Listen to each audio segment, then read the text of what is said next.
Guys, ഇന്ന് discharge പറഞ്ഞിട്ടുണ്ട്. അപ്പോൾ നമ്മൾ പോകാൻ വേണ്ടിയിട്ടുള്ള കാര്യങ്ങളൊക്കെ നോക്കുകയാണ്. ഹൈജി നല്ല ഉറക്കമാണ്. 5 മണിയൊക്കെ ആകുമ്പോഴാണ് ഡിസ്ചാർജ് ബില്ല് കിട്ടുന്നുണ്ടാവുക. അപ്പോൾ നമ്മൾ പോവാനുള്ള തയ്യാറെടുപ്പിലെല്ലാ കാര്യങ്ങളും സെറ്റാക്കി വെച്ചിട്ടുണ്ട്.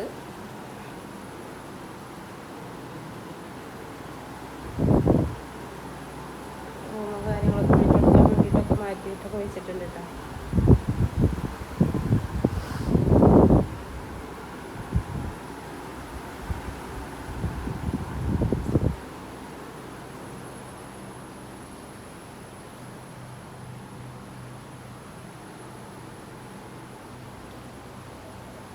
ഇതിൻ്റെ ഈ മാസ്കും കാര്യങ്ങളൊക്കെ ഊരാനുള്ളതാണ്. പിന്നെ മരുന്ന് കൊടുക്കുന്നുണ്ട്. ആവി പിടിക്കാനുള്ള കുറച്ചും കൂടി കാര്യം കൂടിയും ചെയ്യാനുണ്ട്. അപ്പോൾ അതുകൂടി കഴിഞ്ഞാൽ അതുകൂടി പാക്ക് ചെയ്ത് കൊണ്ടുപോകാനുള്ളതാണ് കേട്ടോ.